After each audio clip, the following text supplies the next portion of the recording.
है वो। कोई बता सकता है 3 शब्द, ज्यादा नहीं, बहुत सारे 4-5 पेजेस बोले होंगे वो। Daily power and revival. Revival 3 शब्द। हमें बहुत बार ऐसा होता है कि हम प्रभु के वचन को सिर्फ पूरे सप्ताह जो भी संदेश यहाँ से आता है, वचन यहाँ से आता है, पूरे सप्ताह उसके ऊपर एक मनन करें। उसको बोलते हैं मनन, मेडिटेशन, मनन करें। डेली उसको एक बार तभी पढ़े। कुछ बहुत सारे लोग आजकल नोट्स लिखते हैं। मैं आशीषित हुआ पिछले संडे को, सुनील दादा ने जब संदेश दिया और फिर मंडे को उन्होंने मुझे फोन किया, क्या आप अगले संडे को संदेश दे सकते हैं? मैं इतना खुश हुआ। मैंने हाई एक्चुअली मैसेज देखा नहीं था, फोन नहीं किया, मैसेज किया। काम की वजह से मैसेज दिखता नहीं, मैं बहुत कम देखता हूँ, शाम के टाइम समय मिलता देख लेता हूँ। इनका मैसेज देखा और मैंने कहा थैंक यू लॉर्ड, तूने मेरी प्रार्थना सुनी। क्योंकि जो विषय उन्होंने लिया था पवित्र आत्मा के ऊपर, मैं थोड़ा सा अंदर जाकर कुछ आपको थोड़ा पर्दा और हटाना चाहता हूँ, ताकि आप उसमें और भी आगे बढ़े। मैं यहाँ आने के बाद में मुझे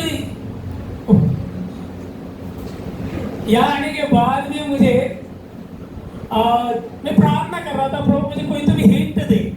शुरुआत में ही पवित्र आत्मा का गीत चालू हो गया। मैं बोला थैंक यू लॉर्ड, तेरी इच्छा है कि हम पवित्र आत्मा के बारे में और जाने। प्रभु की ये इच्छा है कि हर एक को पवित्र आत्मा रियली मिले, क्योंकि बाइबल ये कहती है जिस क्षण आप यीशु के ऊपर विश्वास करते हो उसी क्षण आपको पवित्र आत्मा वो दे देता है। और उसने कहा मैं तुम्हारे साथ था, वो तुम्हारे अंदर रहेगा।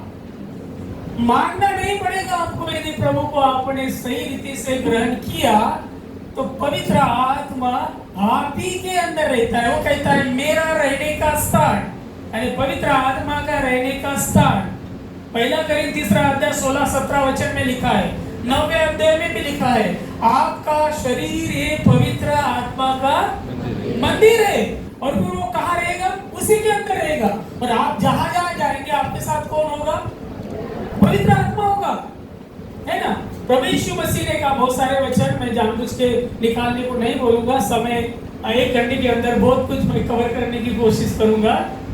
प्रभु यीशु मसीह ने कहा ठहरे रहो।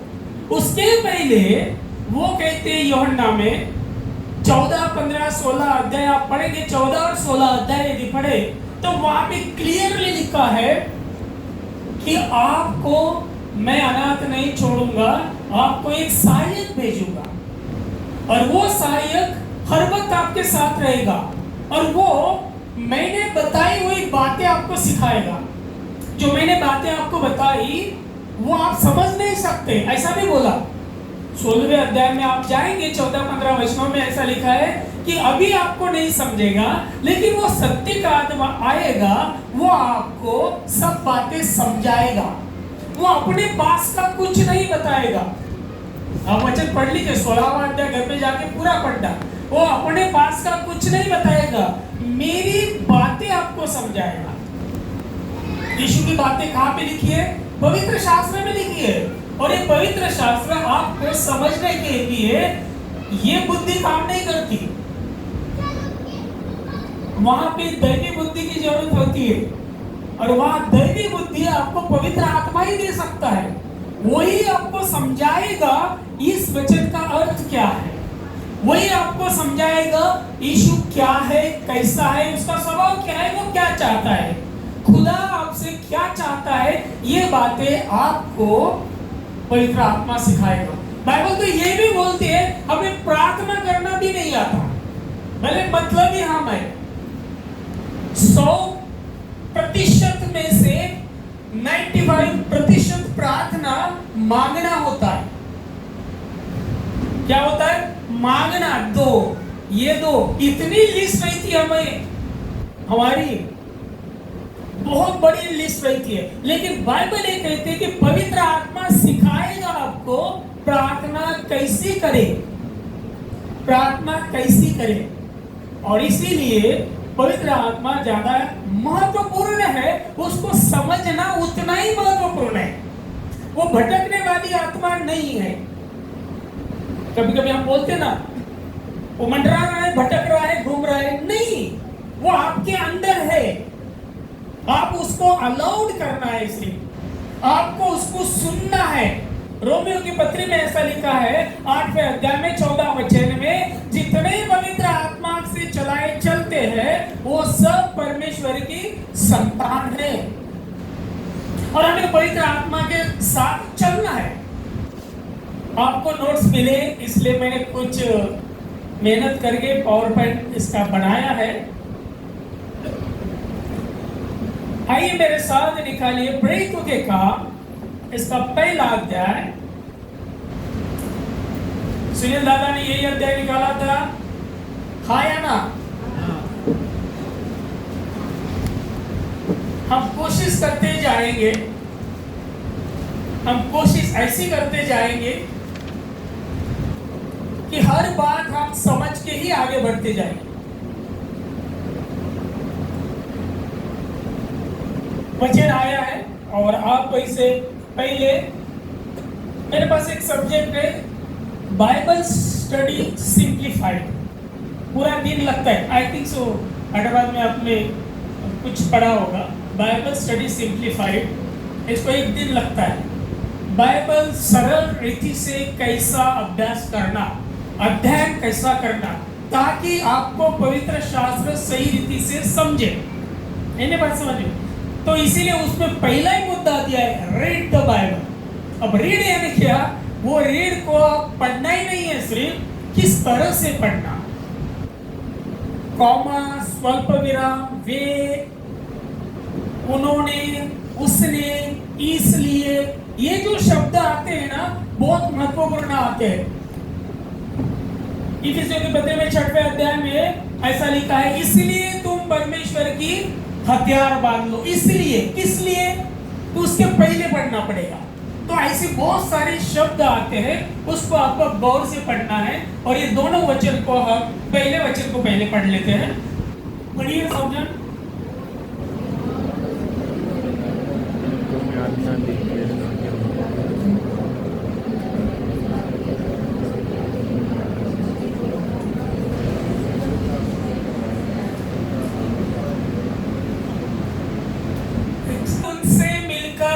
आज्ञा दी। किनसे मिलकर? चेलों से मिलकर। किसने आज्ञा दी? प्रभु यीशु मसीह ने, कि यरूशलेम को न छोड़ो। और उसके लिए शब्द यूज किया था ठहरो। ठहरो। आप मसीह जीवन जी नहीं सकते जब तक आप ठहरते नहीं। अपने बुद्धि से काम नहीं चल सकता। परमेश्वर माझा मेंढपाळ आहे। ठहरो आहे का? कसं समजी? जर तुम्ही त्याचे मेंढरू असाल तर समजे। कुछ बात समझ में? उसके पहला आता है परमेश्वर माझा मेंढपाळ आहे, पण मी मेंढरू आहे का? नाही, तर मग माझा मेंढपाळ नाही रे, म्हणजे पाठ केलं, मी पाठ करून टाकलं। कुछ बात समझ में आई क्या? तो बाइबल का हर एक जो ये 52 कशी सोन्यापेक्षा, 52 कसी सोने से भी मौल्यवान है प्रभु का वचन। और प्रभु का वचन जो है वो जीवन बदल देने वाला है। प्रभु का वचन आपको मुझे परमेश्वर की पहचान कराता है। आपका और मेरा जीवन बदल देता है। आपका और मेरा हृदय को वो बदल देता है। वचन, वचन क्या है फिर?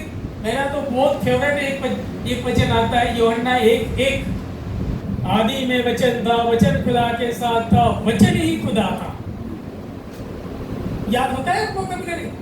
और फिर 14वें वचन में लिखा है, ये वचन ने मनुष्य रूप धारण किया। वचन यानी प्रभु यीशु मसीह। जितना आप वचन पढ़ते हो उतना आप यीशु के पास जाते हो, उतना आप यीशु को समझते हो। नावाचे आणि खोटाचे ख्रिश्चन खूप आहे, आम्हाला कसं व्हायचं नाही। कोणीतरी एक गाणं म्हणत होतं, रामाचे ख्रिश्चन काहीतरी ते एक गाणं होतं, है की नाही? आम्हाला फक्त नेम से ख्रिश्चन नहीं बनने का, आपको संसार को बदलना है, या वाणी को बदलना है, घराने को बदलना है, लोगों को जीतना है, आत्माओं को जीतना है, यीशु की आज्ञा को मानना है, आपको रियल प्रभु के चेले बनना है। बाद में आएगा डिनोमिनेशन, पर बनना है पहले चेला।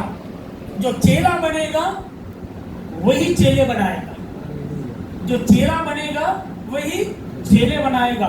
और ये चेलों से कह रहा है, वो ये कह रहा है, मिलकर चेले को आज्ञा दी है, तुम यरूशलेम को ना छोड़ो, परंतु पिता के उस प्रतिज्ञा के पूरे होने की बात जोते रहो, जिसकी चर्चा तुम मुझसे सुन चुके हो।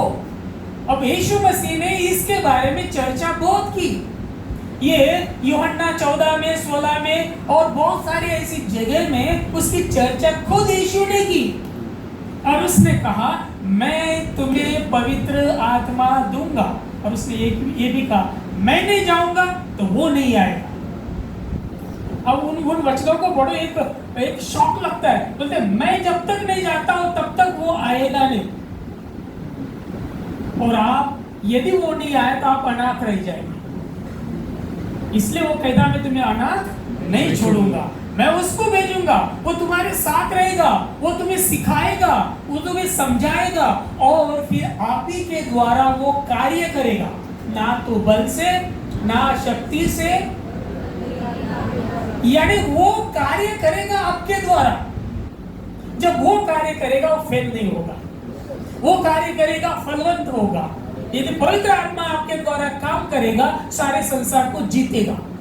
आपके घर में शांति रहेगी, आप कंगाल नहीं रहेंगे, आपके कोई दुश्मन नहीं रहेगा, कोई दुश्मन नहीं रहेगा, आपके पड़ोसी के साथ झगड़ा नहीं होगा, सासू सुने तो झगड़ा होणारच नाही, नणंद भावजे तो दूरच, पति पत्नी का भी झगड़ा नहीं होगा, पति पत्नी का भी झगड़ा नहीं होगा, क्योंकि पवित्र आत्मा आपके अंदर है और वो कभी झगड़ालू नहीं है। पवित्र आत्मा झगड़ालू नहीं है, पवित्र आत्मा फूट नहीं डालता, पवित्र आत्मा निंदा नहीं करता, पवित्र आत्मा किसी के बारे में गैर समझ नहीं करता, पवित्र आत्मा वो बुद्धि आपको देता ही नहीं। यदि पवित्र आत्मा आपके अंदर है तो आप सबके प्यारे होंगे और सब आपके प्यारे। इनको सोपं काम है कि नहीं? है कि नहीं? है ना? बहुत इजी है, but you have to wait. तुम्हाला थांबावं लागेल। This is the promises.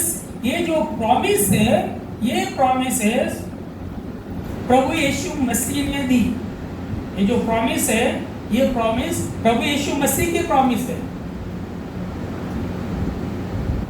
यूहन्ना के अंदर प्रभु यीशु मसीह ने 6 लोगों को वचन दिया कि मैं तुम्हें अकेला नहीं छोड़ूंगा, मैं तुम्हें पवित्र आत्मा दूंगा, मैं तुम्हें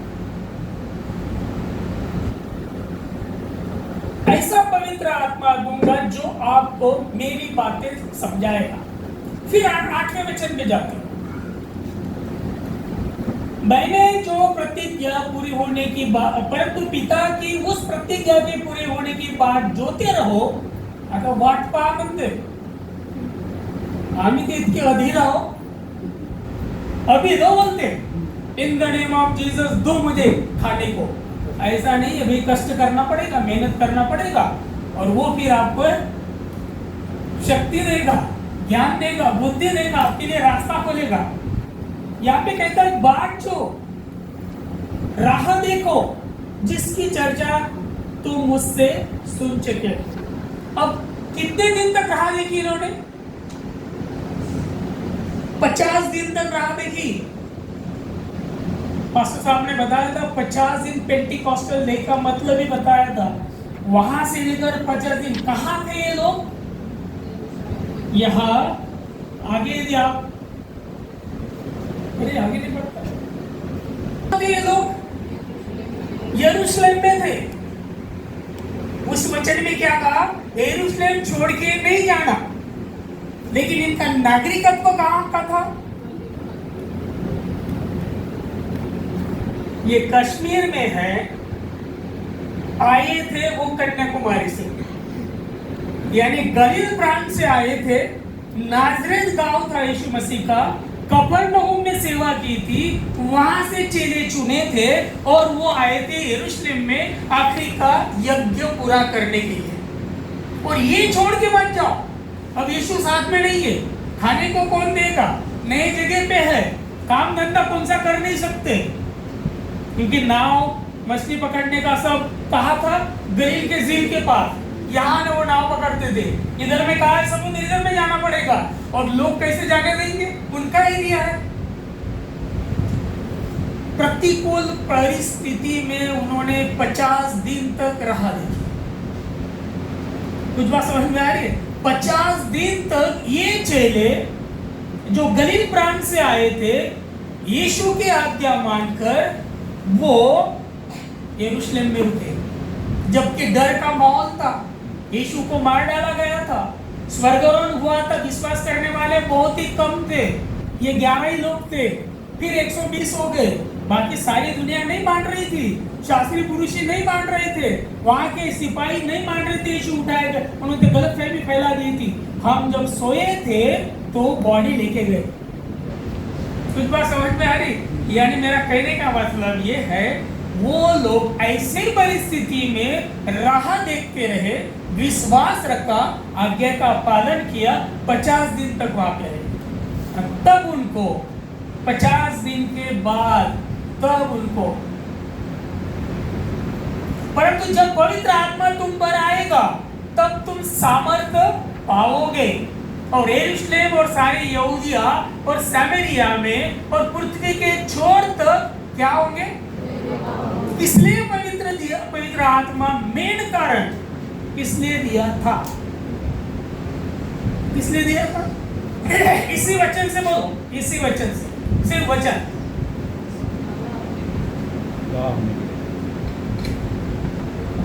पवित्र आत्मा आने के बाद ही तुम्हें सामर्थ्य मिलेगा। फिर यरूशलेम में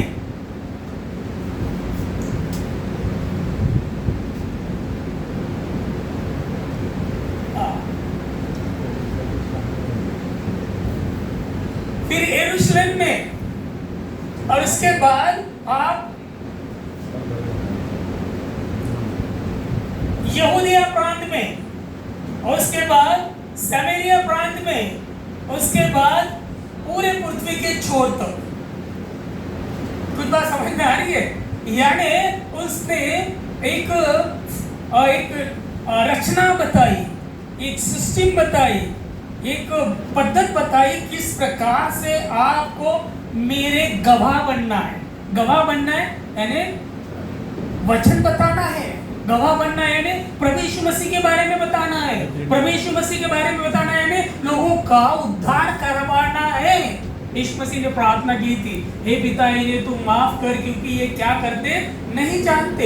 एक समय आएगा, मैंने छोटी सी झूठ बनाई है, 11 चेलों की मेरी झूठ है, वो जाएंगे, प्रचार करेंगे, सच्चाई को जानेंगे और उनका भी उद्धार होगा। प्रभु यीशु मसीह वो आखिरी के एक चोर के लिए प्रार्थना कर सकता है, वो उसका भी नाश ना होवे, ये वो सोचता है। तो ये सारे संसार और जो मारने वाले शास्त्री पुरुष बाकी यहूदी, उनको क्या ऐसा ही जाने देगा? इसलिए वो प्रार्थना की, वो प्रार्थना की और फिर कहा अब यहूदिया प्रांत में यहाँ पे ज्यादा है धार्मिक लोग, थियोलॉजियन है यहाँ पे, शास्त्री पुरुषी सदुकी है ना, महायाजक कैफा, ये सब यहाँ पे है। पहले यहाँ प्रचार करो, फिर सामरिया प्रांत, शमरोनी स्त्री 8वें दर्शन तुम्हारा वो प्रांत, और उसके बाद पूरे पृथ्वी के छोर तक आप जाओ और मेरे गवाह बनो। यह है आज्ञा, और उसका पालन यहाँ पे हम देखते हैं किया, पालन उन्होंने किया। फिर से उस वचन के ऊपर जाता हूं, परंतु जब, ये शब्द बड़ा इंपॉर्टेंट है, परंतु जब, यदि जब नहीं हुआ तो नहीं करना। यदि पवित्र आत्मा आपके ऊपर नहीं है, सामर्थ्य आपको नहीं मिला, तो आप मेरे गवाह न बनना, क्योंकि गलत गवाही देंगे। एक्सीडेंट तिथं झाला आणि जो होता तिथं समजा राठोड तिथं होते, त्यांनी स्वतः पाहिलं ना आले सांगून राहिले. दुसरा आहे तो म्हणतो अरे 5-6 माणसं मेले तिथे एकही नाही गेला. खोटे होईल ना ते. यानी गवाह आप आपके द्वारा झूठी भी हो सकती है. यदि पवित्र आत्मा आपके अंदर है तो यीशु की गवाही कभी झूठी दे नहीं सकता. इसलिए जब आपको पवित्र आत्मा आएगा तभी आप गवाह बने. पहले कहा यरूशलेम में. यरूशलेम कौन सा है हमारा यरूशलेम कौन सा है? पहले हमारे घर में, हमारे पड़ोस में. पड़ोस के लोग जानते हैं आपको क्रिश्चियन है करके. पड़ोस के लोग जानते हैं कि आप खुदा के लोग हैं. कि ऐसे बोलते अरे काय भांडखोर माणूस आहे आमच्या शेजारी, ऐसा तो नहीं बोलते. नहीं बोलते. दैट्स बहुत अच्छा. कभी किसी को ना लगे, ऐसा लगे कि ये स्वर्ग का नागरिक यहाँ कैसा रह रहा और इतना अच्छा आदमी तुम कैसे रह लेते हो. पहले यरूशलेम, फिर हमारा प्रांत यहूदिया प्रांत, उसके बाद सामरिया लगा हुआ नजदीक का प्रांत, और फिर पृथ्वी के छोर तक. हमारे क्रिश्चियन लोग भारत के पहले पृथ्वी का छोर, उनको इधर नहीं जमता.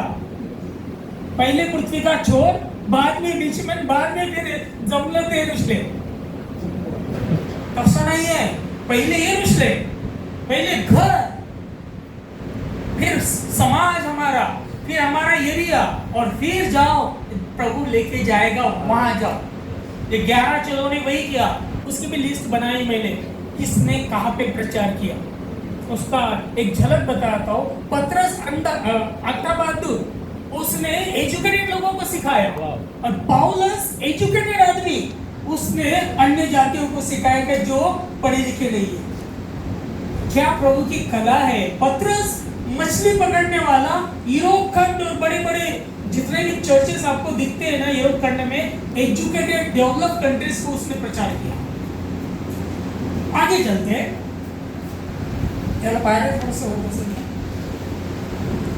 यहाँ हम देखते हैं कि उन्होंने आज्ञा का पालन किया, 50 दिन तक ठहरे रहे, पवित्र आत्मा का चेलों के ऊपर उतरा, और उसके बाद ये पूरे प्रांतों में हम देखते हैं उन्होंने प्रचार किया. और भारत देश में थोमा आया. We got the first hand information. हमारा सेकंड हैंड इंफॉर्मेशन नहीं है यीशूची, फर्स्ट हँड आहे.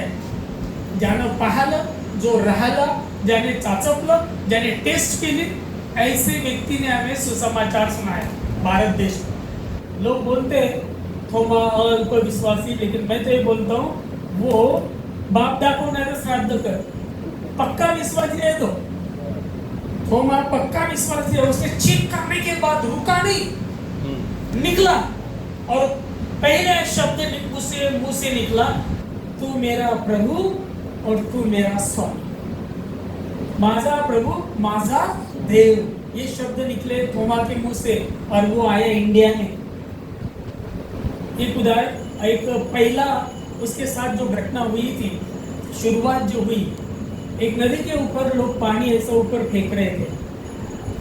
ठीक है, मैं गया, वो जगह देखा जहाँ पे थोमा को मारा, वो जगह भी देख के आया. प्रभु की दया से मैं वहाँ पहुँच सका. पानी ऊपर फेंक रहे थे, और लंबी लंबी ये थी, समझ लेना, मैं नाम नहीं लेता हूँ. और वो ये कर रही थी. थोमा जी गए, बोले क्या कर रहे? हम बोले खुदा को पानी दे रहे. अरे तो नीचे पड़ रहा है ना. बोले वो ले नहीं रहा, वापस भेज रहा. मैं करके देखूं क्या? बोले मैं मेरे खुदा को भेज के देखता हूँ. उसने पानी लिया और खुदा को भेजा प्रार्थना करके. वो पानी नीचे आए नहीं, सबके सब ने बपतिस्मा लिया और पहला चर्च स्टार्ट किया उसने. इसकी हिस्ट्री पढ़ो आप, खड़े की आंखों में पानी आ जाता है कि क्या आदमी थे वो लोग. पूरा अपना देश छोड़कर, कितने ऐसे पथरीली जमीन, पहाड़ी के ऊपर चढ़ना, बहुत बड़े मुश्किल से उसने प्रचार किया. और आज हम देखते कि पूरे भारत देश में भी आप मैं कलीसिया में बैठे थोमा की वजह से. यदि थोमा नहीं होता तो हो सकता है, वी डोंट नो प्रभु कौन से रास्ते से हमें वचन देता, लेकिन थोमा ने हमें ये वचन दिया. आगे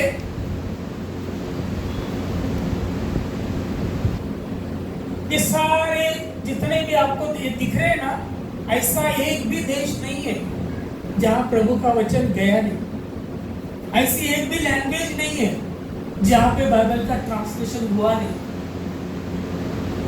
कल्पना कीजिए कि 11 लोग, और वो भी डर के मारे, ऐसे लोग का इस्तेमाल करके प्रभु सारे संसार में यीशु के चेलों ने प्रथम आज्ञा का पालन किया और पवित्र आत्मा की राह देखी। 50 दिन सामर्थ्य पाकर अंत तक जीवित गवाह बने। प्रथम उनका व्यक्तिगत हृदय परिवर्तन हुआ। आज हमें चैलेंज है, क्या हम गवाह हैं? मेरा यही संदेश का टाइटल बताना भूल गया जोश में,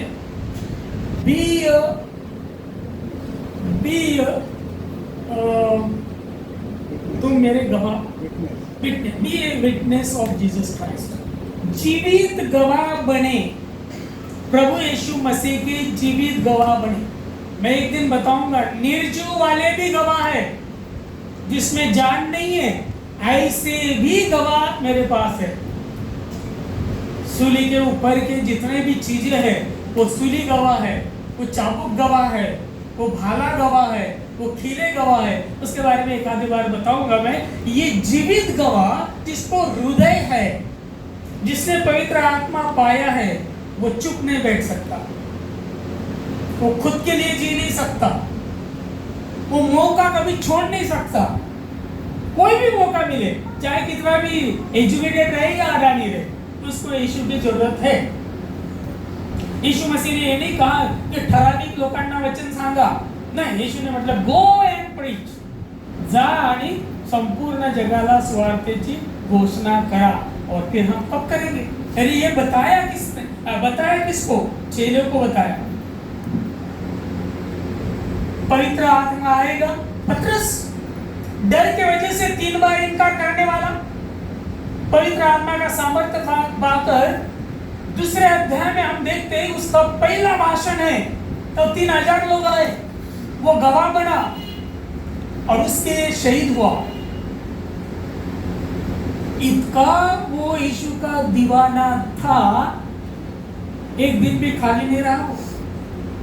इतना पावर कहां से आया उसको, जबकि बोलना ही आता नहीं था, लिखा पढ़ा नहीं था, पूरा बाइबल खोल के रख दिया उसने दूसरे अध्याय में। यदि आप पढ़ेंगे दूसरे अध्याय में 14 वचन से लेकर आगे, पवित्र आत्मा आएगा, सामर्थ्य पाओगे, गवाह बनोगे। सीक्वेंस है, उल्टा नहीं करना। गवाह बनेंगे, बाद में सामर्थ्य आया तो देख लेंगे और फिर पवित्र आत्मा के लिए प्रार्थना करेंगे। नो, पवित्र आत्मा first, then you will get the power and then you will become a witness and there will be the revival. तब रिवाइवल आएगा। कब आएगा रिवाइवल? जब आपको सामर्थ्य मिलेगा। पेतु के काम दूसरा अध्याय 1 से 13 वचनों में, वो आप घर में पढ़ लेना। पवित्र आत्मा आया उस वक्त सारे संसार के भक्त यहूदी लोग यरूशलेम में थे, सारे संसार के। इसके ऊपर मैं सोच रहा था, सारे संसार के यहूदी, ये तो यहूदी सिर्फ इजराइल में थे, सारे संसार में कैसे? फिर मुझे पता चला अशूर के राजा ने इजराइल के ऊपर चढ़ाई की थी, सारे संसार में यहूदी लोगों को फैला दिया था। पहला राजा, दूसरा राजा, पहला इतिहास, दूसरे इतिहास में आप पढ़ सकते हैं। और सारे संसार में यहूदी है, भारत में भी है। और वो यहाँ की लैंग्वेज सीखे थे, उनको यहूदी लैंग्वेज, इब्री लैंग्वेज नहीं आती थी, लेकिन सुसमाचार सुनाना था। और वहां आप देखते पवित्र आत्मा के सामर्थ्य से वो 11 भाषा बोले। वहां पे लिखा है 12-13 वचन में यदि आप पढ़ते 9, 10, 11 वचनों में पढ़ेंगे तो वहां पे कम से कम 11 भाषाओं का नाम दिया है। और ये नीचे वाले लोग बोल रहे, अरे ये गलीली है और हमारी भाषा में हम कैसे सुन रहे? उनको क्वेश्चन है, प्रश्न पड़ा। और यहाँ पे फिर देखते सुसमाचार, पहला सुसमाचार सुनाया गया। लेकिन एक वचन पढ़िए, 13वां वचन पढ़िए। तो नई मदिरा के नशे में चूर है। देखो 11वां वचन ये कहता है, परंतु अपने अपने भाषा में उनसे परमेश्वर के बड़े बड़े कामों को चर्चा हम कैसे सुनते हैं? ये तो सब गाली भी है। लेकिन 12वें वचन में ऐसा लिखा है, और वह सब चकित हुए और घबरा कर एक दूसरे से कहने लगे, ये क्या हुआ चाहता है। परंतु औरों ने ठट्ठा करके कहा कि वे तो नई मदिरा के नशे में है। लोग आपको पागल कहेंगे, लोग आपको नशे में है कहेंगे। लोगों का काम क्या है? लोगों का काम है कहने दो। लोगों की बात सुनो ही मत, पवित्र आत्मा की बात सुनो। आप पवित्र आत्मा में कार्य करेंगे, पवित्र आत्मा में आपकी चाल चलन बदल जाएगी, पवित्र आत्मा में आपका स्वभाव बदल जाएगा। लोग क्या बोलेंगे, अरे क्या आदमी है कि नहीं, एक आधा कप नहीं देता, अरे यार एक आधा तो गुटखा खा के देख और टेस्ट आता है, नशा आती है। अरे बहुत सारी बातें लोग बोलेंगे, बोलने दो। इन्होंने बोला, चेलों को बोला, अरे ये तो नशे में है। लेकिन आप 14वां वचन पढ़िए, वहां आपको एक अलग बात दिखेगी, और वो है पतरस। पढ़िए 14वां वचन। तब पतरस उन 11 के साथ खड़ा हुआ और ऊंचे शब्द से कहने लगा, हे यहूदियों और हे यरूशलेम के सब रहने वालों, यह जान लो और कान लगाकर मेरी बातें सुनो। 15वां वचन। जैसा तुम समझ रहे हो, ये लोग नशे में नहीं है, क्योंकि अभी तो पहर की दिन चढ़ा है। अब लास्ट 16वां वचन पढ़े, बाकी का घर में पढ़ने का। 16वां वचन। परंतु यह वह बात है जो योएल भविष्यवक्ता के द्वारा कही गई थी। ये प्रॉमिस था, और ये ऐसा लिखा है, पतरस 11 लोगों के साथ खड़ा रहा। कितने लोगों के साथ? 11। यानी वो पकड़ के हो गए 12। 12 के 12 चेले सहमत थे। व्हाट पतरस विल प्रीच नाउ। पतरस ने एक बड़ा संदेश दिया, और वो सब खड़े रहेंगे, हम भी इसको अनुमोदन देते हैं। अकेला नहीं गिरा हो। जब मैं कोई बात बताता हूं, मैं अकेला ही रहता हूं, लोगों को पटता ही नहीं बातें। जो सच्चाई की बातें कम लोगों को पटेगी। बात समझ में? उस वक्त भी नूह सच्चाई बता रहा था, किसी ने नहीं सुना, सब मर गए। बात समझ में आई? नूह सबको बता रहा था। मूसा अकेला, यूसुफ अकेला, दाऊद अकेला। सत्य के साथ लोग कम मिलेंगे। अकेला चलो कोई बात नहीं, यीशु आपके साथ है, डरने की बात नहीं। पवित्र आत्मा आपके अंदर है, डरने की बात नहीं। लोग चाहे आपको माने या ना माने, कोई फर्क नहीं पड़ता।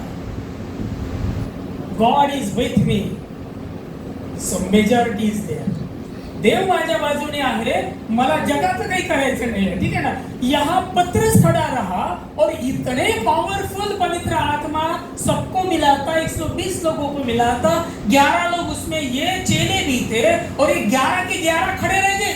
अरे क्या बोल रहे हैं आप? मदिरा पी के नहीं है हम, ये पवित्र आत्मा के बारे में बात कर रहे हैं हम। योवेल ने कहा था, भविष्यवक्ता योवेल है, उसमें लिखा गया था, और पतरस को ये पता है, और वो याद दिलाता है। योवेल ने जो कहा था ये अभी घटित हो रहा है, ऐसा पतरस कहता है, और पूरा संदेश देता है, उत्पत्ति से लेकर पहले पूरे भविष्यवक्ताओं से लेकर यीशु को तुमने सूली पर क्यों मारा, कैसा मारा, अनजाने में मारा, ये सब बातें बता रहा है। कौन? पतरस। लोग सुन रहे, वहां पे लोग सुन रहे, सारे संसार के लोग आए थे। सारे संसार के लोग किस लिए आए थे? वल्लंडन सन के लिए आए थे। वहां पे फसह का त्योहार था इजराइल में। इजराइल जो पहले थे, हर साल वहां आते ही थे बलिदान देने के लिए। लाखों बकरे कटते थे, बलिदान होता था। उस वक्त पतरस ने कहा, आखिरी का बलिदान प्रभु यीशु मसीह ने दिया, अभी तुमको फसह का त्योहार मानने की जरूरत ही नहीं है, ये है बलिदान। उसके बारे में पतरस बता रहा। और फिर देखो क्या हुआ, इसका परिणाम देखिए। गवाह बने, फल मिला 36 से लेकर 31 वचन में। लेकिन हम फोकस करेंगे, प्रचार कर रहा है पतरस का पहला प्रचार। 3000 लोग प्रभु को स्वीकारा उन्होंने, और वचन निकालिए अभी इन वचनों के ऊपर हम ख्याल करेंगे सर। मुझे नहीं लगता मैं रेवलेशन में जाऊंगा। रेवलेशन का एक सेकंड सील ओपन करना था, सेकंड सील थर्ड सील 2 तैयार करके आया था मैं, लेकिन ये बहुत ही इंपॉर्टेंट है। इसको यदि हम समझे ना, आप शांत नहीं रहेंगे। पवित्र आत्मा आपके अंदर काम करेगा ही करेगा। आप खुदा के प्यारे लोग बनेंगे ही बनेंगे। और फिर कितने दिन से सपना देख रहे हैं दीवार तोड़ने का, दीवार टूटेगी ही टूटेगी। लक्षात आलं का दीवार कोणती? हे भिंत तोडायची विचार करून राहिलो ना आपण, तर ते तोडायसाठी लोक पाहिजे ना आपल्याला, है की नाही? तर ते येतील केव्हा? जेव्हा सच्चाई समजेल. When we will know the truth and truth will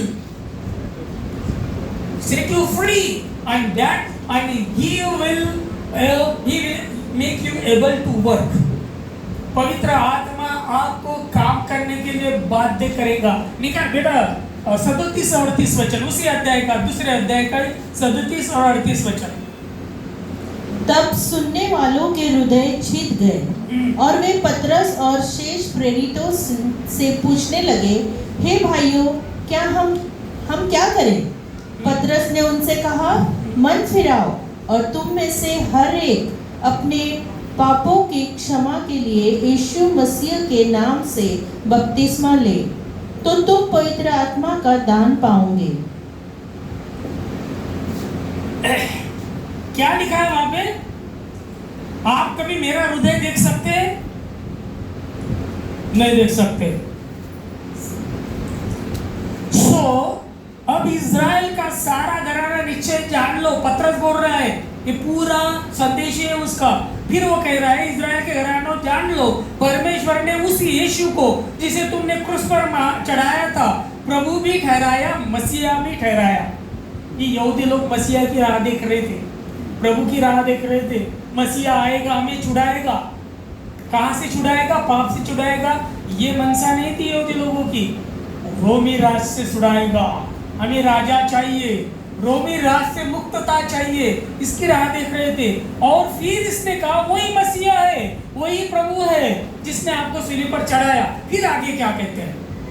तब सुनने वालों के हृदय छिद गए और वे पतरस और शीर्ष प्रेरितों को पूछने लगे, हे भाइयों, हम क्या करें? पवित्र आत्मा के द्वारा जब आप लोगों को यीशु के बारे में बताएंगे, लोग बोलेंगे, अरे सांगाड़ा बाबा था, हम काय करो? ऐसा बोलने का जरूरत ही नहीं आएगा। अरे घे ना बाप्तिस्मा बाबा, चर्चला येत जा ना. नाही, लोकच म्हणतील दे ना बाप्तिस्मा बाबा आम्हालाही, आम्ही तुझ्या मागे येतो ना, कारण तुम्ही जे सांगता ते तो सत्यच आहे. That's power of Holy Spirit. वो है पवित्र आत्मा का पावर। वो पावर से जब वचन पतरस ने बोला, लोग उनके हृदय छीद गए, उनके हृदय छेदले गेले. हृदय छेदले पेत्राला नाही समजलं, कुणालाच नाही समजलं. जेव्हा ते बोलले, जब वो बोले उन्होंने, हम क्या करें, तब समझ में आया. जब हृदय का परिवर्तन होता है, संसार को नहीं दिखता है नहीं, बात समझ में? जब शरीर का परिवर्तन होता है, कपड़े बदलने ते दिसतात लोकांना, आगे आकर रोना और पश्चाताप करना, आंसू बहाना, वो दिखता है, लेकिन दिल नहीं दिखता. और प्रभु चाहता है दिल बदले, शरीर ना बदले. भेष बदला क्या हुआ, दिल को बदलना चाहिए. एक दो बातें नहीं, पूरा बदलना चाहिए. प्रभु यीशु मसीह भेष बदलने के लिए नहीं आया, जात बदलने के लिए नहीं आया, धर्म बदलने के लिए नहीं आया, मन बदलने के लिए आया. जिसका मन बदला, उसका सब कुछ बदल गया. आइए, एक बहुत दिन से मैंने कोशिश कर रहा था बताने की, किसी ने इसके उत्तर सही रीति से मुझे दिए नहीं थे. और ये पेड़ मैंने बताया था कि नहीं, ये इसी के ऊपर मैंने बनाया. ये 38वें वचन के ऊपर ही ये पेड़ को मैंने बनाया. ये जो सोच मेरे दिमाग पे आई प्रभु की दया से, और वो सोच ये है कि हमारा सेवा जो है फलवंत तभी होगी जब हम उस चैनल से जाएंगे. चैनल पहला क्या है? क्या इस पेड़ में से आपको क्या दिख सकता है, क्या नहीं दिखता? ये दिखता है क्या? ये जमीन के अंदर रहता है. ये दिखता है क्या? ये दिखता है, ये भी दिखता है. अब ये बताओ सबसे अहम बात या इंपॉर्टेंट बात कौन सी है? क्या फल है या फिर स्टेम है या जड़ है? पार्थ किसी ने कौन सी बात ज्यादा इंपॉर्टेंट? यदि ये है सही तो बाकी का सही। कुछ बात समझ में आ रही है? ये सही होना चाहिए और उसके लिए वचन है 37।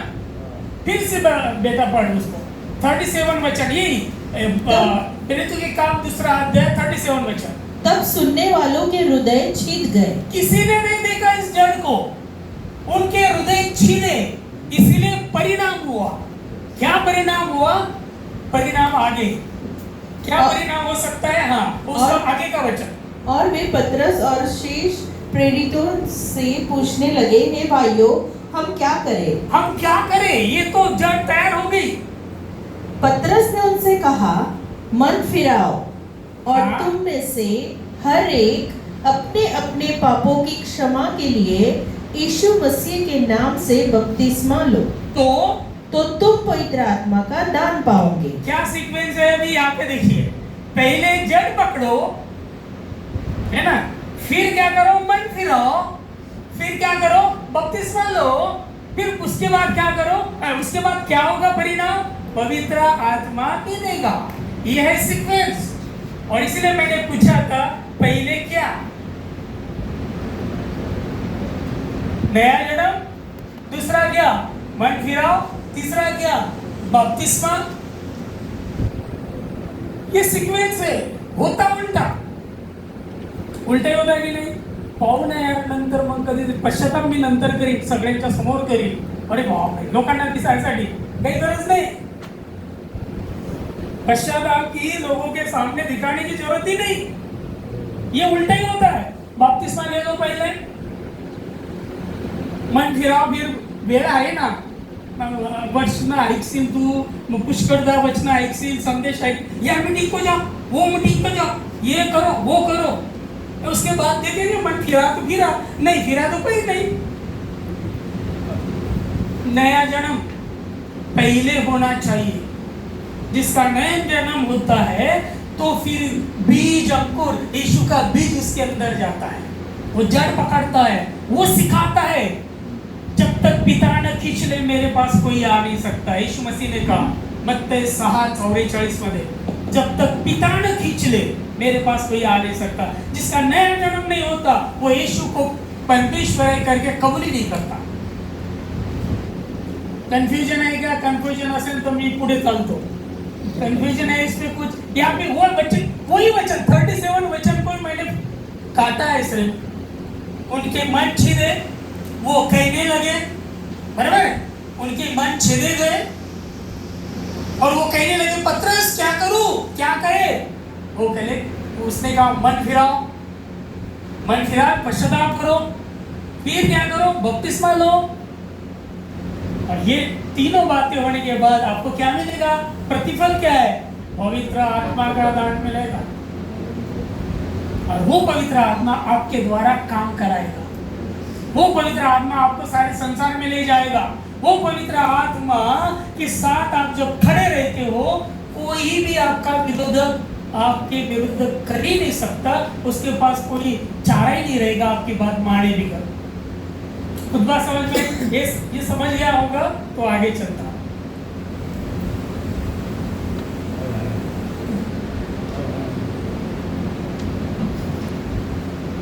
प्रकाशित वाक्य, आई थिंक सो आपको ये बात समझ में आई होगी। प्रेरितों के काम पहला अध्याय आप घर में जाकर पढ़िए, पहला ही अध्याय। वैसा देखा जाए 28 अध्याय है। अरे इतना रील देखते हो आप फेसबुक की, अरे 28 अध्याय पढ़ लीजिए ना पूरे। ये प्रेरितों के काम, जो महान काम किए थे उन्होंने, उसको एक नाम, ग्रीक में एक नाम मैंने ढूंढा था, क्या नाम दिया था एक से, हाँ, प्रोक्सियस ये नाम आया है प्रेरितों के काम के लिए। और वो तब यूज किया जाता था जब महान लोग, इनकी उन्नति होती थी, उनके कार्य बताना पड़ता था, उस वक्त इस शब्द को यूज करते थे। प्रेरितों के काम को। और इसी को ये भी कह सकते हैं कि प्रेरितों के काम ये किताब लूका ने लिखा है, ठीक है ना। लूका रचित सुसमाचार का आगे का भाग है ये। और प्रेरितों के काम यानी उसको दूसरा नाम दे सकते हैं पवित्र आत्मा के काम। Simple, there is no one was there who did the work without the Holy Spirit. पवित्र आत्मा के कार्य के बिगर प्रकाश प्रेरितों के काम का किताब पूरा ही नहीं होता। पहले चमत्कार हुआ, हमारे पास सोना चांदी कुछ भी नहीं, यीशु के नाम से उठ, जबकि इनके नाम से भूत भी नहीं निकलता था। चेले से भूत नहीं निकलता था, फिर यीशु के पास है, हमारे से क्यों नहीं निकला? चेले पूछ रहे थे। कहने का मतलब पवित्र आत्मा उनके ऊपर आने के बाद चेलों ने इतने चमत्कार किए, पतरस के आंख के ऊपर का कपड़ा निकालते थे, बीमारी के आंख के ऊपर डालते थे, वो चंगे हो जाते थे। पतरस को मालूम ही नहीं। कुछ बात समझ में आ रही है? इतना पावरफुल इन चेलों ने काम किया, बड़े बड़े चमत्कार वहां पे हुए, और वो सब काम पवित्र आत्मा करता था। एक 9वें अध्याय में 16वें अध्याय में जाएंगे ना, तो एक बार पौलुस कहीं और जाने की सोच रहा था। पवित्र आत्मा ने बोला तू उधर मत जा, मकेडोनिया में जा। सब प्लान कॅन्सल करतो का आपण कॅन्सल? अरे म्हणते 1 महिन्यापासून आम्ही तयारी करून राहिलो आणि आम्ही तिथंच जाणार होतो आणि तिथंच जाणार आणि सगळं करून येणार। लेकिन तेव्हा they are guided by the Holy Spirit, they are obeying the always, पवित्र आत्मा की आज्ञा ही वो मानते थे, और इसीलिए प्रेरितों के काम की किताब को कहते हैं पवित्र आत्मा के काम, पवित्र आत्मा के काम। और फिर प्रकाशित वाक्य ये यूहन्ना पातमस नाम के बेट के ऊपर था। वो एक ऐसा चेला है प्रभु यीशु मसीह का जो उनके साथ हर वक्त रहता था। याकूब, पतरस और यूहन्ना, ये 3 लोग साथ में रहते थे। हर बात उन्होंने देखी, परिवर्तन देखा, यीशु का रूपांतर हुआ वो देखा, याहीर के कन्या को जिलाया वो देखा, हर बात इन्होंने देखी। ये 3 चेलों ने, उसमें एक यूहन्ना था, और सभी के सभी चेले। पतरस का मृत्यु आपको पता है? पतरस बोले मुझे ऐसा मत मारो, मैं जो सेवा कर रहा हूँ, जो बता रहा हूँ सच मानो, नहीं मानते कोई बात नहीं, मुझे मारो, लेकिन यीशु को जैसा टांगा वैसा मत टांगो। मैं उस लायक नहीं कि मेरा प्रभु जिस तरह से मरा उस तरह से मैं भी मरूं, ताकि लोग मुझे, मैंने कल्पना किया ताकि लोग ना बोले यीशु के जैसा टांगा, मुझे उल्टा टांगो, मुझे उल्टा टांग दो और फिर मारना। ये पतरस कहता है। इतने पावरफुल लोग थे वो खुदा के, जान देने के लिए भी पीछे नहीं हटे, क्योंकि पवित्र आत्मा उनके पास था और वो कार्य कर रहा था। यहाँ पे देखते उसी यूहन्ना को दर्शन दिया प्रभु यीशु मसीह ने। आगे क्या होने वाला है, एक ही किताब है भविष्य का, पूरा नए नियम में भविष्यवाणी सिर्फ एक ही किताब में है, और वो है प्रकाशित वाक्य में। और प्रकाशित वाक्य में जॉन अपोस्टल पतमुस नाम के पेट के ऊपर था। पहले अध्याय में यीशु मसीह का दर्शन है से उसने कहा मत डर, मैं आदि और अंत हूं। फिर दूसरे अध्याय में आप जाएंगे, दूसरे 2 से 3 अध्याय में 7 कलीसिया के बारे में संदेश है। ये 7 कलीसिया के नाम मैंने डाल दिए वहां पे। मुख्य बातें क्या, कुछ कलीसिया विश्वास योग्य थी, कुछ ने प्रेम, पवित्रता और सत्य को छोड़ दिया था। यीशु ने कहा पश्चाताप और दृढ़ विश्वास के लिए यीशु ने उन्हें बुलाया। मुख्य बात इन 2 से 3 अध्याय में परमेश्वर केवल बाहरी रूप नहीं बल्कि सच्चा हृदय चाहता है। जो अंत तक विश्वास योग्य रहेगा वह जय पाएगा। ये मैंने स्लोगन डाला है, वचन, विचार, उच्चार, आचार, चरित्र। सारा संसार पा लिया, अपने आत्मा का नाश कर लिया तो क्या फायदा। मी म्हटलं माझ्या पोरांना पोटासाठी चांगलं शिका, नोकरी करा, पण देवासाठी जगा। हा माझा स्लोगन है। हम काम धंधा करते खाना पड़ता है, इसलिए उसके लिए पैसे की बजाय कुछ डबल रोटी भी नहीं मिलेगी आपको, बराबर है। लेकिन जीना है तो यीशु के लिए जी के दिखाओ, फिर जो आनंद मिलता है वो आनंद अलग होता है। यहाँ पे देखो पहले वचन, ये वचन ही खुदा है। इस वचन को इतना आत्मसात करो ताकि सच्चाई आपको समझे। फिर क्या होगा, ये वचन आपके विचार बदल देगा। फिर ये वचन आपको आपके मुंह में से उच्चार बदल देगा। कभी मुंह से गाली नहीं निकलेगी। आजकल तो गाली पासूनच लोग बोलना चालू करते हैं। विचार, वचन पहले, विचार बाद आपके, फिर उच्चार, और उसके बाद आचार। फिर आपका वो आचार जैसा करते हो आपका चरित्र बन जाता है। आप सच बोलते हैं, लोग क्या बोलेंगे, अरे वो सत्यवादी है, उसका स्वभाव कैसा है, सत्य। झूठ बोलते हैं, झूठ, अरे वो झूठा है, उसकी क्या बात सुनते हो। कुछ बात समझ में आई? विचार, वचन, विचार, उच्चार, आचार, चरित्र। और किसका कैसा चरित्र हमारा होना चाहिए? फिलिपियों के पत्र में लिखा है 2 अध्याय में,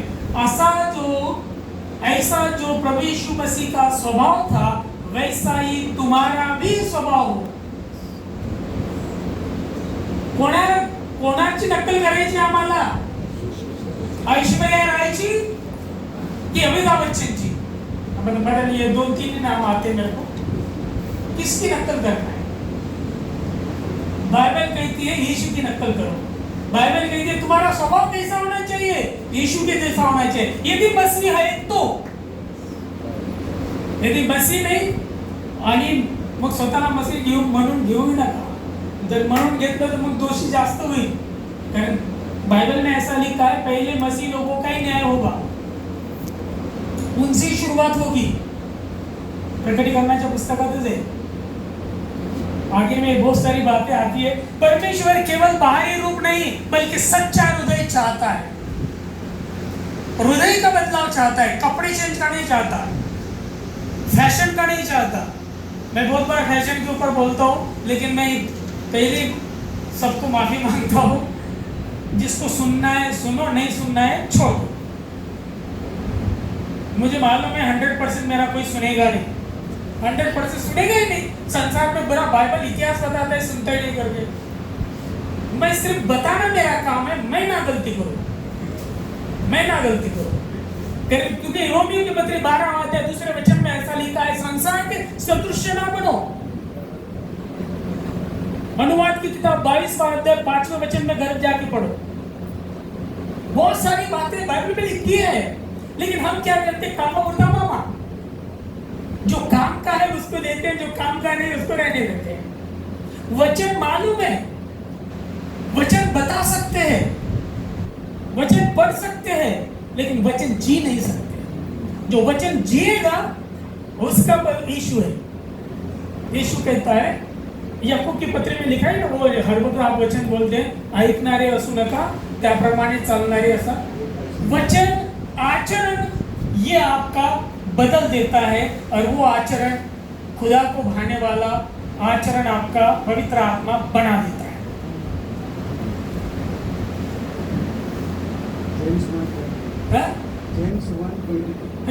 जेम्स 1:22 याकूब की पत्री 1 अध्याय 27 वचन। 4 अध्याय में है स्वर्ग का सिंहासन बताया वहां पे। वो कहते हैं, प्रभु तू महिमा, आदर और सामर्थ्य की योग्य है।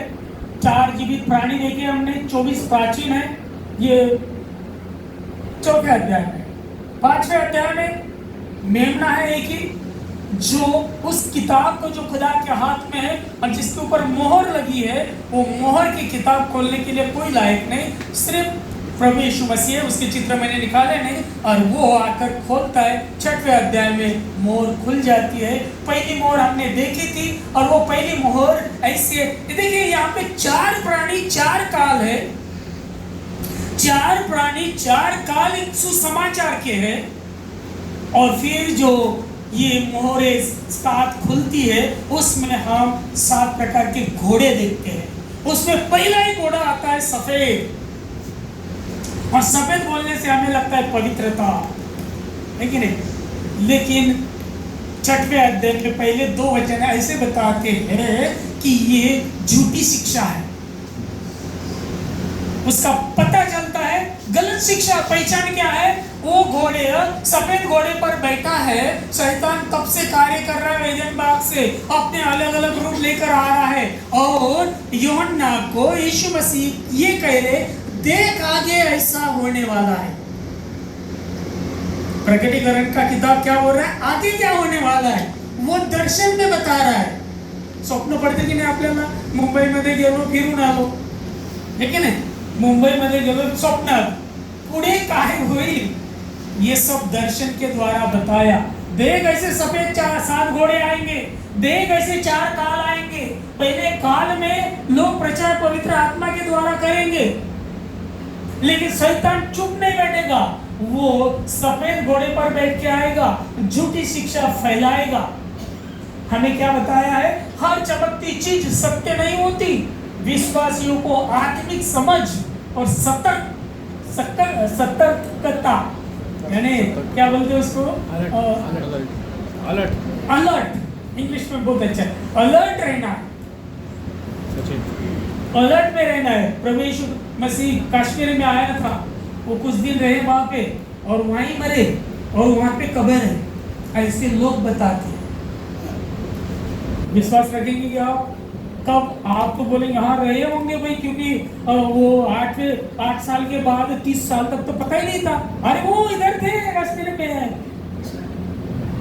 हमारे लिए एक ही वचन काफी है, वो परमेश्वर और इंसान के अनुग्रह में बढ़ता गया, काफी है हमारे लिए। वो साल क्या क्या हुए, लेकिन लोग ऐसा बताएंगे, आपको ना भरमाए इसलिए वचन पढ़िए। वचन यदि पढ़ते हो तो आपको कोई भरमाया नहीं जा सकता। इसने पहले सील खोलते बराबर यूहन्ना ने देखा कि देख एक सफेद घोड़े पे आएगा, वो फंसाएगा। और लेकिन मेरे चेले, ये लोग बड़े दिल से पवित्र आत्मा के द्वारे काम करते रहेंगे। दूसरे सील खोली गई, बस ये दूसरे सील को मैं खत्म करके ये करता हूं। पढ़िए 3 वचन और 4 वचन, प्रकाशित वाक्य क्या भी लिखा है। और जब उसने दूसरी मुहर खोली तो मैंने दूसरे प्राणी को यह कहते सुना कि आ। हर शब्द में वैल्यू है। 4 प्राणी कहाँ भी लिखे हैं, 4थे अध्याय में दिए है। खुदा के बाद 4 प्राणी है, उसका पहला प्राणी कौन सा था, कौन सा था पहला प्राणी, मैंने चित्र भी बताए थे, सिंह का चित्र बताया था, यानी सिंह के जैसा प्रचार हुआ। दूसरा प्राणी है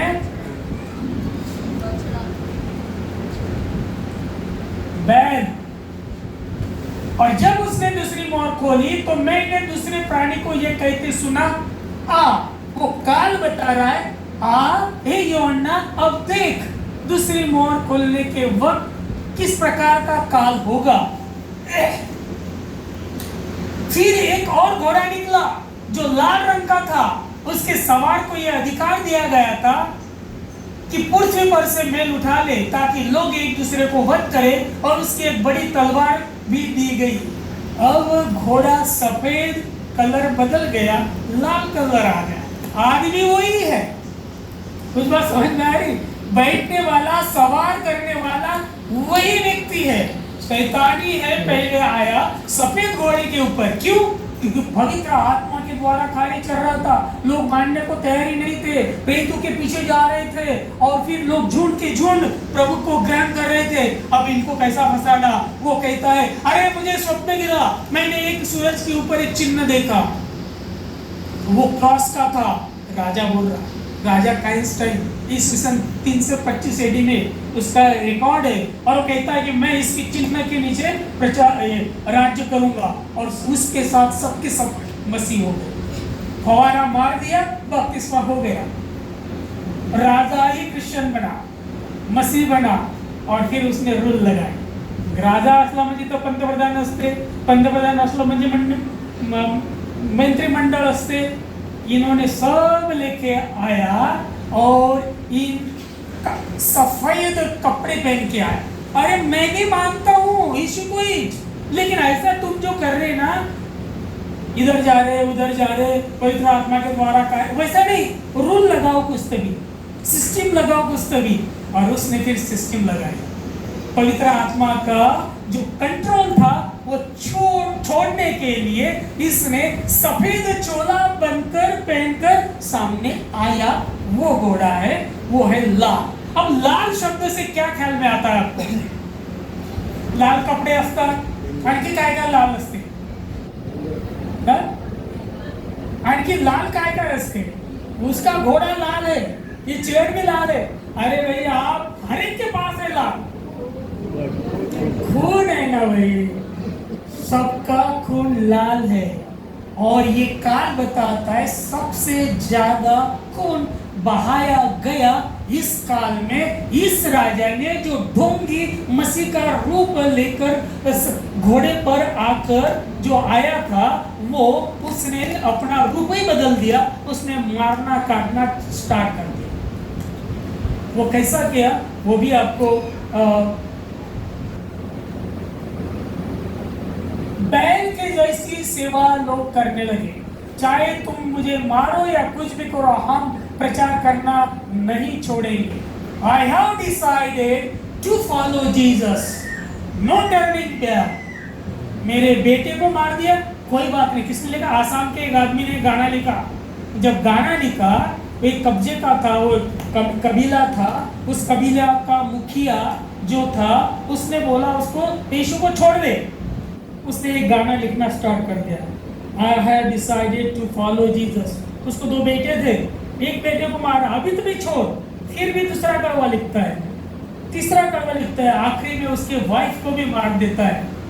और फिर ये भाई जो जिसने गाना लिखा वो भाई बैल के जैसा चुपचाप खड़ा रहता है, मुझे भी मारना, उसको भी मार दिया जाता। लेकिन उसके मरने के वजह से कबीले का मालिक मसीह बन जाता है। इसलिए आसाम में जाके देखो, बहुत सारे मसीह लोग हैं। उसके पीछे ये कारण है, किसी का कभी खून वहां पे बहाया गया। और यहाँ पे हम देखते हैं इसका घोड़ा परमेश्वर के विरुद्ध काम करने के लिए शैतान ने हाथ में तलवार लेकर जबरदस्ती से लोगों को रूल अपने मानने के लिए बाध्य किया। पहला पोप आ गया, पहली सिस्टम बनी। पहली बार पढ़े लिखे जो वर्ल्डली एजुकेटेड लोग, उनको वचन सुनाने का काम दिया। पिरगमन नाम की कलीसिया, थुआतीरा नाम की कलीसिया, ये कार्यकाल चला 313 से लेकर 1520। सेंट मार्टिन थे उस वक्त, कोलंबिया थे। घोड़ा लाल है, लेकिन खुदा के कार्य का जो प्रतीक है वो बैल है। मत्ती 24:9 की भविष्यवाणी यहाँ पे पूरी होती दिखती है। रोमन चर्च सामर्थ्यवान बना, प्रोटेस्टेंट असमर्थ थे। ये कार्यकाल वहाँ पे दिया मैंने। और उस वक्त 6,80,000 प्रोटेस्टेंट जो असमर्थ थे रूल के, पवित्र आत्मा के द्वारा हम चलते भाई, आपकी बात नहीं मानते, ऐसे बोलने वाले को काट डाला। 6,80,000 लोगों को मारा। इसलिए इसको खूनी काल कहते हैं। दूसरे मोहर में यही बात बताई गई है। धार्मिक अभी आगे आए, उन्होंने बाइबल पढ़ना स्टार्ट किया और लोगों को कहा आपको पढ़ना नहीं आता, आपको बाइबल समझता नहीं, हम जो बताते हैं वैसे ही आप करो। शुरुआत में और पहले सील में अविश्वासी लोगों ने विश्वासी लोगों का सताव किया। दूसरे सील में झूठे अविश्वासियों ने सच्चे अविश्वासियों को मारा। कुछ बात समझ में आई? ये यीशु को मारने वाले ही थे, और लेकिन वो ये कहते थे हमारे रूल के हिसाब से यीशु को मानो, क्रिसमस मानो। तो क्रिसमस कब निकला वो उसमें कहानी है। हम जो बताते उसके हिसाब से मानो, नहीं मानते तो तुम फिर खुदा के नहीं हो, काफिर हो। फिर मारना चालू। लोगों को उन्होंने फरमान कर दिया, जो जो भी अपने नियम से नहीं चलेगा, अपने नियम से चर्च में नहीं आएगा, उनको मार डालो। क्योंकि जब मारेंगे आप लोगों को, खुदा के लिए खुदा को प्रसन्न करेंगे। ऐसा शिक्षा इन्होंने देना स्टार्ट किया। ये है दूसरे मोड़। तीसरी मोड़ हम आगे कभी देखेंगे। इसका लास्ट एक भाग आपके सामने रखता हूँ। ये इतिहासकार है ऑगस्टिन हिप्पो, जो विश्वासी अपने मत प्रणाली के विरुद्ध करते हैं उन्हें जबरदस्ती से अपने मत मानने को लगाओ, और यदि नहीं मानते तो उन्हें मार डालो। उसी जिहाद जिसको हम बोलते हैं ना, शब्द आया वो वही शब्द है। और इस सील में जो साल मैंने बताए इसको कहते हैं ब्लड हंगर डेवी।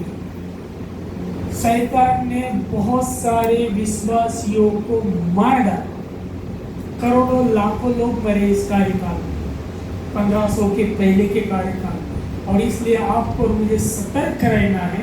लोग आपको सताएंगे, मरे तक जो विश्वास रहेगा उसी को जीवनी मुकुट मिलेगा, बाइबल का वचन कहता है। और इसके लिए सादा उपाय है, सादा उपाय वचन के साथ चलो। पहला करीन 13वां अध्याय उसके साथ चलो। 13वां अध्याय में लिखा है प्यार से चलो। यीशु मसीह प्रेम है और प्रेम के द्वारा लोगों से व्यवहार करो।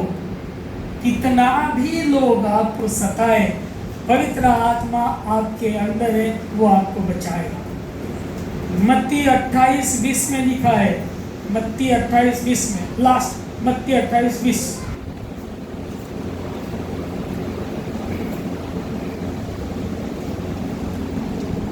मत्ती 28:20। और उन्हें सब बातें जो मैंने तुम्हें आज्ञा दी है मानना सिखाओ, और देखो मैं जगत के अंत तक सदा तुम्हारे संग हूँ। इब्रियों की किताब 11वां अध्याय 36 से 38 घर में पढ़ना। उसमें भी पौलुस कहता है कि इस कार्यकाल में किस प्रकार से लोग मारे गए वचन के लिए। तो इसीलिए आपको और मुझे यही समझना है, सतर्क रहना है, वचन के साथ चलना है, और without Holi spirit you can't do anything. सबसे पहले राह देखो जब तक वो आता नहीं, जब तक आपको पवित्र आत्मा मिलता नहीं, कोई भी प्रभु का काम मत करो। राह देखो, चाहे 50 नहीं 100 दिन लगेंगे, लेकिन एक बार यदि आए ना, आप ऐसे काय म्हणतात त्याला पेटून निघालना, तो ऑटोमेटिकली प्रभु लोग आपके पास भेजेगा। और आप जब बोलेंगे, आपका पड़ोसी उधर का है और रिश्तेदार आपको मानेंगे ही मानेंगे।